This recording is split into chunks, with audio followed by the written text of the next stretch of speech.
روزانہ سلطان صلاح الدین ایوبی کے سچے واقعات سننے کے لیے ہمارے چینل کو سبسکرائب ضرور کریں۔ ابو سفیان نے کہا، تم نے اس سے زیادہ پورا کیا ہے۔ ہمارے تو وہم و گمان میں بھی نہیں تھا کہ ناجی اتنی خطرناک حد تک کارروائی کر سکتا ہے اور تمہیں جان کی قربانی دینی پڑے گی۔ میں نے تم کو صرف مخبری کے لیے وہاں بھیجا تھا۔ جکوئی نے کہا، کاش میں مسلمان ہوتی اور اس کی آنکھوں سے آنسو نکل آئے۔ جکوئی نے کہا کہ میرے اس کام کا جو بھی معاوضہ بنتا ہے وہ میرے اندھے باپ اور بیمار ماں کو دے دینا، جن کی مجبوریوں نے مجھے 12 سال کی عمر میں رقاصہ بنا دیا۔ جکوئی کا سر ایک طرف لڑھک گیا، آنکھیں آدھی کھلی ہوئی تھیں اور اس کے ہونٹ جیسے مسکرا رہے تھے۔ طبیب نے نبض پر ہاتھ رکھا اور سلطان کی طرف دیکھ کر سر ہلا دیا۔ جکوئی کی روح اس کے جسم سے آزاد ہو گئی تھی۔ ایک غیر مسلم نے اسلام کی عظمت اور سلطان سے وفاداری کی خاطر جان قربان کر دی۔ سلطان صلاح الدین نے کہا، یہ کسی بھی مذہب سے ہو، جکوئی کو پورے اعزاز کے ساتھ دفن کرو۔ اس نے اسلام ہی کے لیے اپنی جان قربان کی ہے۔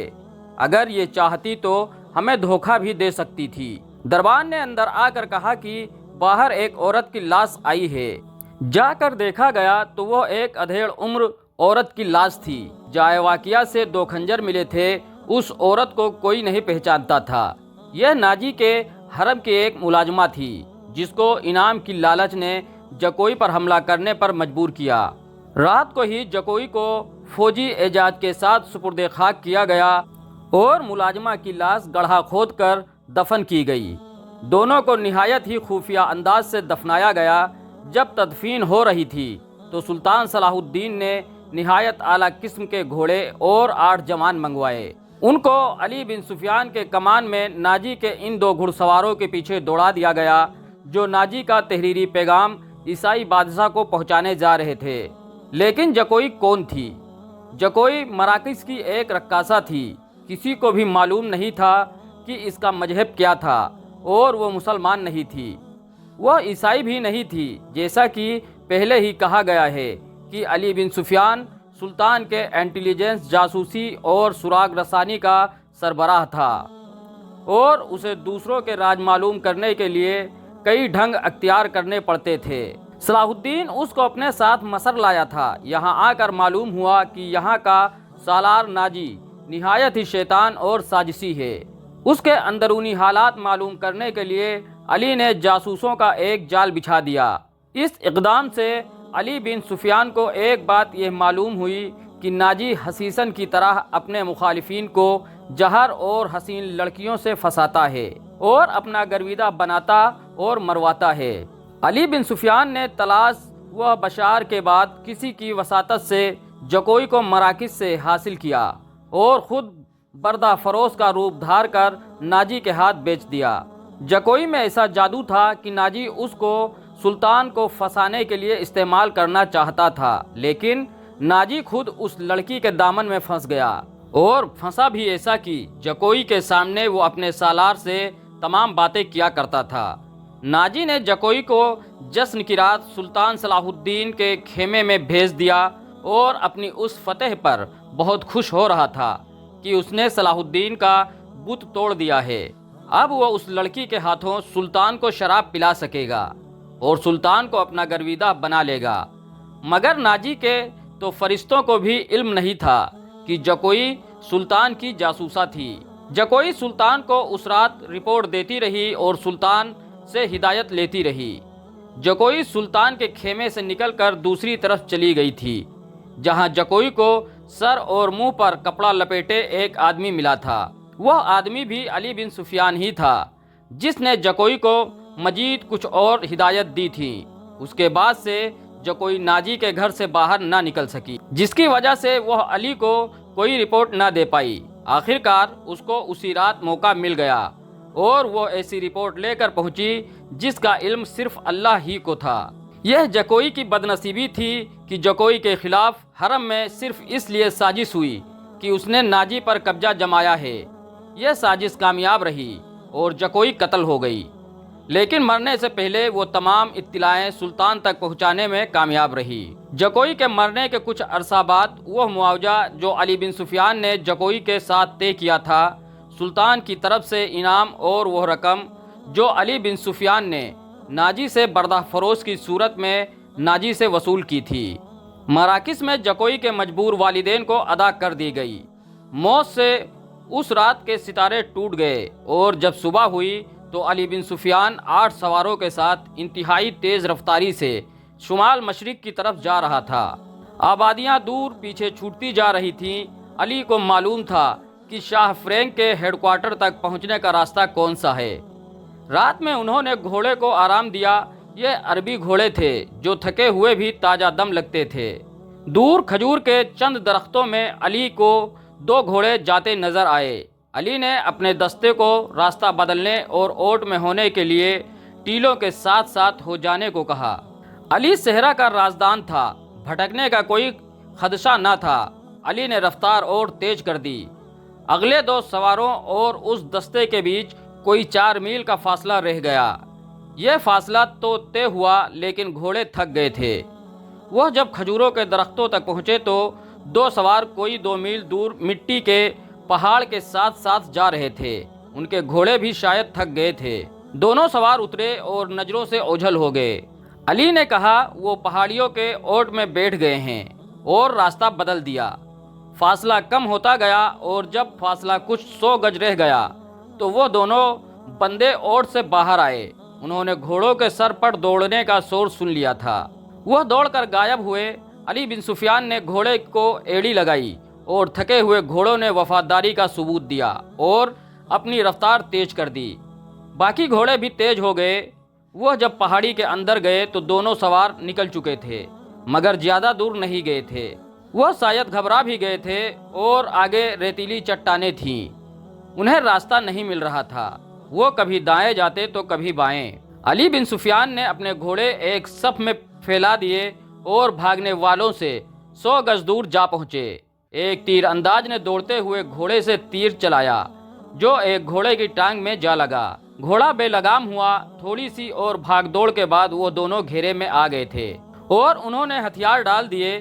سوال جواب پر انہوں نے جھوٹ بولا اور خود کو تاجر ظاہر کرنے لگے، لیکن جیسے ہی تلاشی لی گئی تو وہ تحریری پیغام مل گیا جو ناجی نے ان کو دیا تھا۔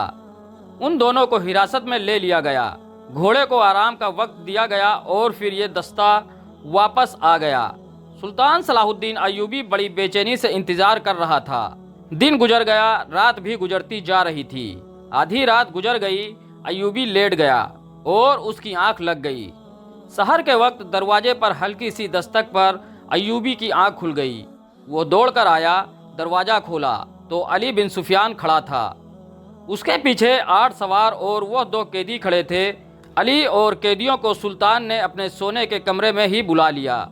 علی سلطان کو ناجی کا پیغام سنانے لگا۔ پہلے تو سلطان کے چہرے کا رنگ پیلا پڑ گیا، پھر جیسے خون جوش مار کر سلطان کے چہرے اور آنکھوں میں چڑھ گیا ہو۔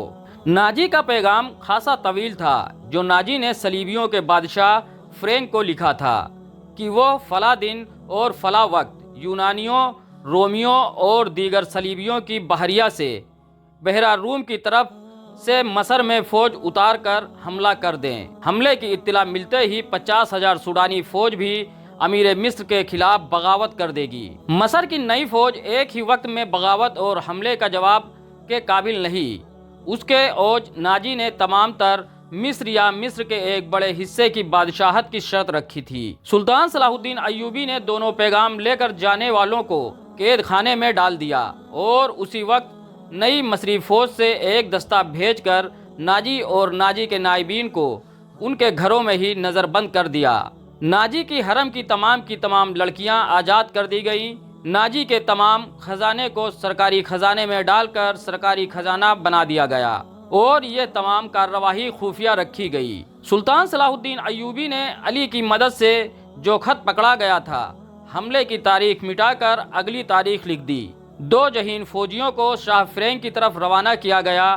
ان دونوں فوجیوں کو یہ ظاہر کرنا تھا کہ وہ ناجی کے پیغمبر ہیں۔ سلطان صلاح الدین ایوبی نے ان کو روانہ کر کے سوڈانی فوج کو مصری فوج میں مدغم کرنے کا حکم روک دیا۔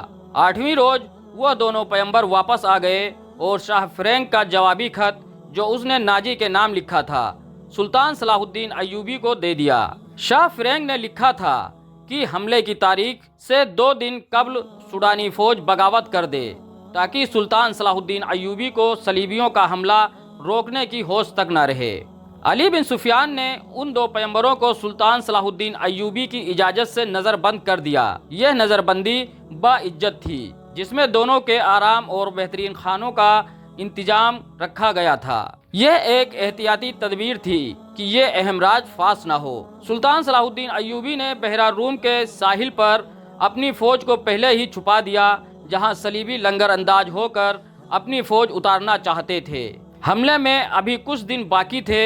ایک مورخ سراج الدین نے لکھا ہے کہ سوڈانی فوج نے شاہ فرینک کے حملے سے پہلے ہی بغاوت کر دی تھی جو سلطان صلاح الدین ایوبی نے طاقت سے نہیں بلکہ پیار، ڈپلومیسی اور اچھے حسن سلوک سے روک لی تھی۔ بغاوت کی ناکامی کی ایک وجہ یہ بھی تھی کہ باغیوں کو اپنا سالار ناجی کہیں بھی نظر نہیں آیا اور اس کا کوئی نائب بھی سامنے نہیں آیا۔ وہ سب ان کے انتظار میں تھے۔ ایک مورخ ہتاچی لکھتا ہے کہ سوڈانی فوج نے حملے کی بہت بغاوت کی تھی، تاہم یہ دونوں مورخ باقی تمام واقعات پر متفق نظر آتے ہیں۔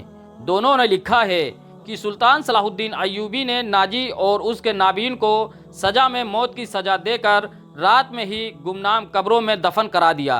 ان دونوں مورخوں اور ایک مورخ لین پول نے بھی صلیبیوں کے بحریہ کے اعداد و شمار ایک جیسے ہی لکھے ہیں۔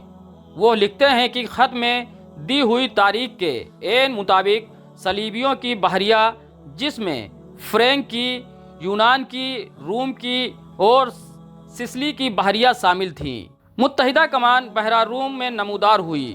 مورخین کے مطابق اس بحریہ میں جنگی جہازوں کی تعداد 150 تھی۔ اس کے علاوہ ایک جنگی جہاز بہت بڑا تھا، ان میں مصر میں اتارنے کے لیے فوجیں تھیں۔ اس فوج کا صلیبی کمانڈر ایمرک تھا۔ جن بادبانی کشتیوں میں رسد تھی اس کی ٹھیک تعداد کا اندازہ نہیں کیا جا سکتا۔ جہاز 2 قطاروں میں آ رہے تھے۔ سلطان صلاح الدین ایوبی نے دفاع کے کمانڈر اپنے پاس رکھے۔ سلطان صلاح الدین ایوبی نے صلیبیوں کے بحریہ کو مزید قریب آنے دیا۔ جال بچھایا جا چکا تھا۔ سب سے پہلے بڑے جہاز لنگر انداز ہوئے ہی تھے کہ ان پر اچانک آگ برسنے لگی۔ یہ منجنیقوں سے پھینکے ہوئے شعلے تھے اور آگ کے گولے اور ایسے تیر بھی جن کے پچھلے حصے جلتے ہوئے شعلوں کے مانند تھے۔ مسلمانوں کی اس برستی ہوئی آگ نے صلیبیوں کے جہازوں کے بادبانوں کو آگ لگا دی۔ جہاز لکڑی کے تھے جو فوراً جل اٹھے۔ ادھر سے مسلمانوں کے چھپے ہوئے جہاز آ گئے، انہوں نے بھی آگ ہی برسائی۔ یوں معلوم ہو رہا تھا جیسے بحیرہ روم جل رہا ہو۔ صلیبیوں کے جہاز مڑ مڑ کر ایک دوسرے سے ٹکرانے لگے اور ایک دوسرے کو خود ہی آگ لگانے لگے۔ جہازوں سے صلیبی فوج سمندر میں کود رہی تھی۔ ان میں سے جو سپاہی زندہ ساحل پر آ رہے تھے وہ سلطان صلاح الدین ایوبی کے فوجیوں کے تیروں کا نشانہ بن رہے تھے۔ ادھر شیر اسلام نور الدین جنگی نے فرینک کی سلطنت پر حملہ کر دیا۔ فرینک نے اپنی فوج مصر کی خشکی کے ذریعے روانہ کر دی تھی۔ فرینک اس وقت سمندر میں جنگی بیڑے کے ساتھ تھا۔ جب اس کو اپنی سلطنت پر حملے کی اطلاع ملی تو وہ بڑی مشکل سے اپنی جان بچا کر بھاگ گیا، لیکن جب وہ وہاں پہنچا تو وہاں کی دنیا بدل گئی تھی۔ بحیرہ روم میں صلیبیوں کا متحدہ بیڑا تباہ ہو چکا تھا اور فوج جل کر اور ڈوب کر ختم ہو رہی تھی۔ صلیبیوں کا ایک کمانڈر بچ گیا۔ اس نے ہتھیار ڈال کر صلح کی درخواست کی جو بہت بڑی رقم کے عوض منظور کی گئی۔ یونانیوں اور سسلی کے کچھ جہاز بچ گئے تھے۔ سلطان صلاح الدین ایوبی نے ان کے جہاز کو واپس جانے کی اجازت دی، مگر راستے میں ہی ایسا طوفان آیا کہ تمام بچے کچے جہاز بھی غرق ہو گئے۔ 19 دسمبر 1169 کے روز صلیبیوں نے اپنی شکست پر دستخط کیے اور سلطان صلاح الدین ایوبی کو تمام تاوان ادا کر دیا۔ بیشتر مورخین اور ماہرین حرب و جرب نے سلطان صلاح الدین ایوبی کے اس فتح کا سہرا سلطان صلاح الدین ایوبی کے انٹیلیجنس کے سر باندھا ہے۔ رقاصہ جکوئی کا ذکر اس دور کے ایک مراکشی واقعہ نگار اسد السدی نے کیا ہے اور علی بن سفیان کا تعارف بھی اسی واقعہ نگار کی تحریر سے ہوا ہے۔ یہ ایک ابتدا ہے۔ سلطان صلاح الدین ایوبی کی زندگی اب پہلے سے بھی زیادہ خطروں میں گھرنے والی تھی۔ دوستوں، اس کہانی کا اگلا بھاگ سننے کے لیے ہمارے چینل کو سبسکرائب ضرور کر لیں اور بیل آئیکن کو پریس کر لیں تاکہ ہم جب اس کہانی کا اگلا بھاگ اپلوڈ کریں تو وہ آپ تک بآسانی پہنچ جائے۔